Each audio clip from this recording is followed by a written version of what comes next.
Hey, how's it going? So in today's video we're going to have a look at how you can spice up some of those kick drum samples you're using which don't really cut through the mix nicely without using an EQ, because that's what you would normally do, right? You would slap an EQ onto the track, see if you can boost some around anywhere between 6 to maybe even 12k to get some of that clicking sound that will have your kick stand out in the mix. But with some samples, that frequency content just isn't there to begin with, so it's no good boosting it.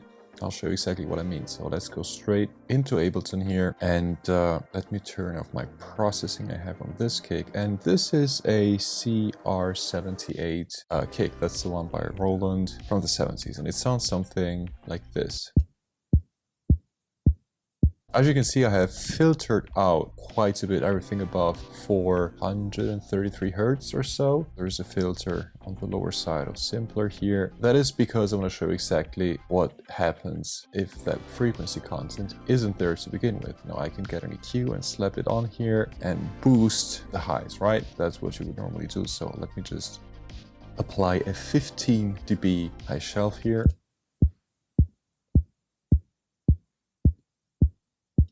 Not much of a change, right? Let's see if we can use a bell boost at, I don't know, 6k, something like that.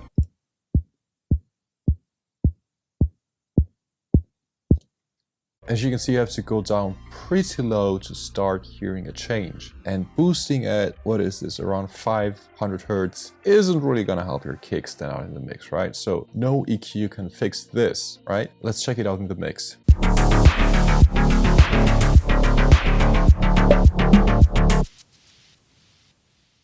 Right? I mean, you can sort of perceive the kick is there. It has that nice low-end thump, but it doesn't really cut through. It doesn't stand out in the mix the way we want it to. So what I'm going to do now is I'm going to play for you the song again, and then I will activate my processing, which you can see on the lower side of the screen right after the kick drum sample. And so try and hear what kind of changes that brings about.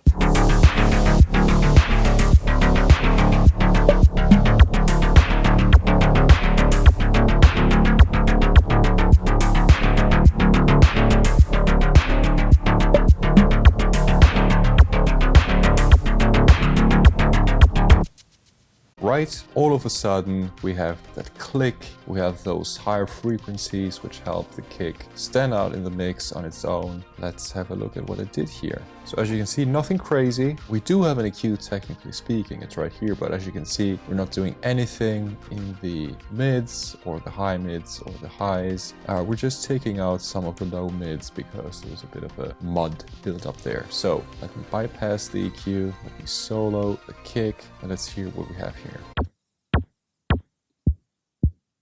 Pretty massive difference, right? So here's what I did. I'm going to go through each and every parameter. And by the way, you can do this in any DAW as long as you have a saturation kind of plugin, which allows for wave shaping distortion. That's the key here. I'm using the wave shaper parameter on Saturator, which comes with every edition of Ableton. So no matter what you're using, intro, standard, light, suite, whatever it is, you're gonna have this plugin and you will be able to follow along. And by the way, I'm on Ableton Live Lite, which, as you know, is supposed to only allow for up to 8 tracks, but have a look. I mean, these are way more than 8 tracks. So if you're interested, you wanna know how I did that, I have some videos out there. So just click on the card on the, the upper right side of the screen to know more about that. But today we're gonna talk about the kick drum, right? So first thing, the drive parameter, right? This determines how much signal goes into the saturation plugin and therefore how much saturation is applied. If I reset this, not much going on there, right? So I found that the sweet spot for me, in this song at least, was around 16 dBs worth of boost. Now, moving on to some of the wave shaper parameters here. You got your drive parameter, and when this is set to 0%, whatever you do with the other parameters won't have any impact on the signal. And when this is set to 100%, all of the other parameters will actually shape your signal. So I'm treating this one, like most of the parameters here, really, if you notice, like sort of an on-off switch, right? So it's either set to on, which would be 100%, or it's set to off, which means 0%. The only exception is the period parameter down here, but we'll get to that one later. So I'm going to set this to 100%, of course, because I want to actually apply distortion to the signal. Next we have curve, and curve, it kind of changes the character of the distortion. Now I'm going to play the sample again, and then I'm going to change the value of this parameter, and watch as the distortion shape here on the display of the plugin is going to change.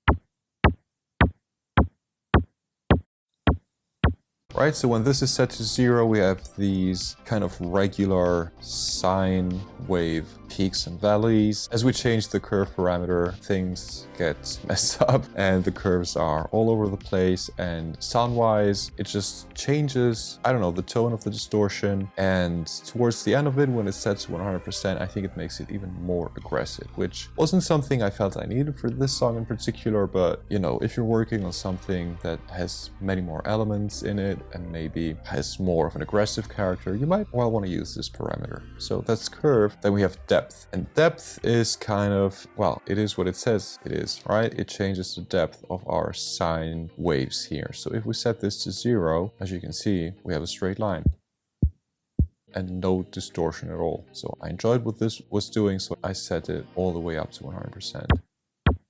Good, then we have linear, and linear, look at what it looks like when this is set to 0%, right? It's very linear, it has the shape of a line. And if I roll back the depth, we have a straight line. So this sounds like this.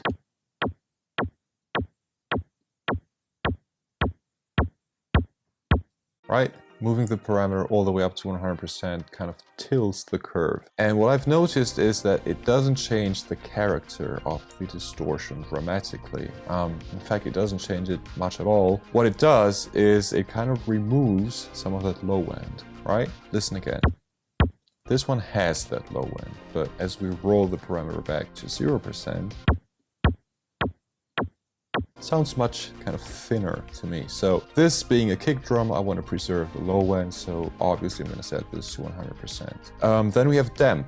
Ableton says it acts sort of like a noise gate, but to me it does a bit of that. But what I also hear when I engage this parameter is I feel like it makes the sound even more aggressive, like it creates some extra harmonics in the highs. But you know, listen for yourselves.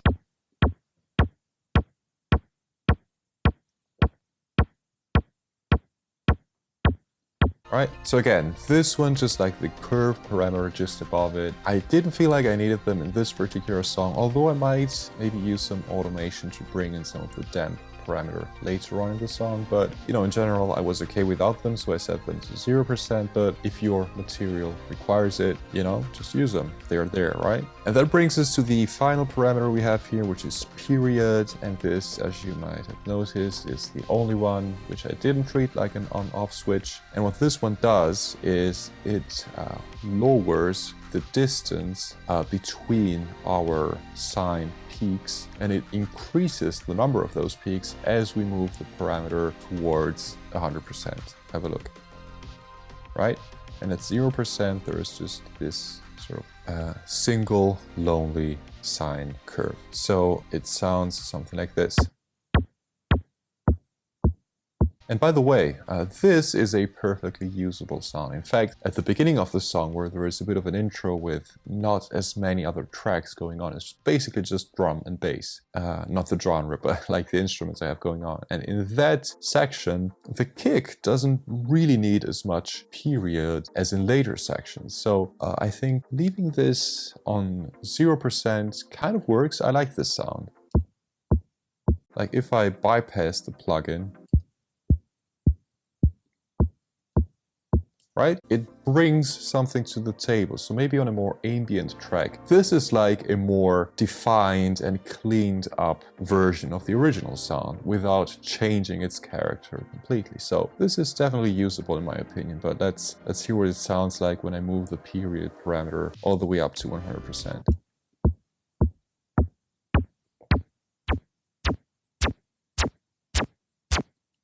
things start to get pretty ugly, right? It kind of stops sounding like a kick drum. It becomes something different. It sounds like a very nasty and sharp and ear-piercing kind of bad synth step of sorts. So in this case, with this sound, I didn't want to go all the way up there. I felt like 22% was a nice sweet spot for this particular song. Right? So in the mix, it sounds something like this. Gives it that presence that allows it to cut through. But what this also does is it creates a lot of mud all across the spectrum, right? So while enhancing, not just enhancing, but creating those high frequency harmonics, which we needed for the kick to stick out, it also distorted some of the other frequencies that we already had there. And some of those are pretty nasty, I think, especially the low mids, which is why I engaged this EQ as well. And I cut 12 dBs, so that's a pretty deep cut at around 200 Hertz. But this plugin here, this channel EQ, you're not really able to control the bandwidth of your cuts. If I could have done that, I would have made it thinner. This one, it starts to affect my lows as well, which I didn't want to lose my lows, right? Because this is the kick drum. And so I had to counterbalance things by boosting the lows again on this plugin too. So yeah, that's why you see a 7 dB boost in the low parameter here. But yeah, listen to what this sounds like with and without EQ. Like, it's just getting rid of some of those dirty and muddy mid-lows here. But yeah, that's pretty much it. So again, the idea is let's create some frequency content where there was none. Let's add some harmonics that will allow our kick to stand out in the mix. So yeah, I hope this was useful to you. And if so, don't forget to like, subscribe, share this video with some of your producer friends who you think might benefit from it as well. And that being said, thank you so much for watching, and I'll see you in the next video. Take care.